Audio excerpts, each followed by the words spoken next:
Hey guys, আজ আপনারা শুনবেন বিশ্বকবি রবীন্দ্রনাথ ঠাকুরের কলমে একটি ছোট্ট গল্প, গিন্নি। ছাত্রবৃত্তি ক্লাসের ২-৩ শ্রেণী নিচে আমাদের পণ্ডিত ছিলেন শিবনাথ।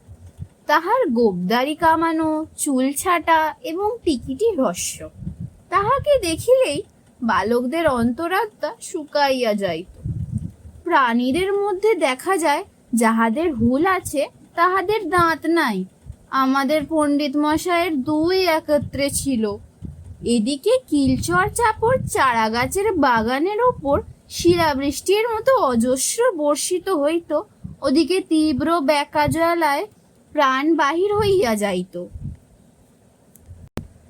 ইনি আক্ষেপ করিতেন, পুরাকালের মতো গুরু শিষ্যের সম্বন্ধ এখন আর নাই। ছাত্রীরা গুরুকে আর দেবতার মতো ভক্তি করে না। এই বলিয়া আপনার উপেক্ষিত দেবমহিমা বালকদের মস্তকে সবেগে নিক্ষেপ করিতেন এবং মাঝে মাঝে হুঙ্কার দিয়ে উঠতেন, কিন্তু তাহার মধ্যে এত ইতর কথা মিশ্রিত থাকিত যে তাহাকে দেবতার বজ্রনাদের রূপান্তর বলিয়া কাহারও ভ্রম হইতে পারে না। বাপান্ত যদি বজ্রনাথ সাজিয়া তর্জন গর্জন করে, তাহার ক্ষুদ্র বাঙালি মূর্তি কি ধরা পড়ে না?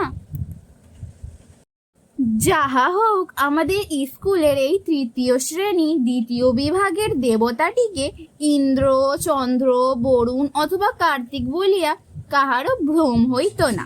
কেবল একটি দেবতার সহিত তাহার সাদৃশ্য উপলব্ধি করা যাইত। তাহার নাম হলো যম, এবং এতদিন পরে স্বীকার করিতে দোষ নাই এবং ভয়ও নাই। আমরা মনে মনে কামনা করিতাম উক্ত দেবালয়ে গমন করিতে তিনি যেন আর অধিক বিলম্ব না করেন। কিন্তু এটা বেশ বুঝা গিয়াছিল, নরদেবতার মতো বালাই আর নাই। সুরলোকবাসী দেবতার উপদ্রব নাই।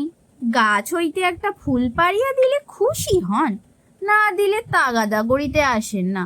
আমাদের নরদেবগণ চান অনেক বেশি, এবং আমাদের তিলমাত্র ত্রুটি হইলে চক্ষু দুটো রক্তবর্ণ করিয়া তারা করিয়া আসেন।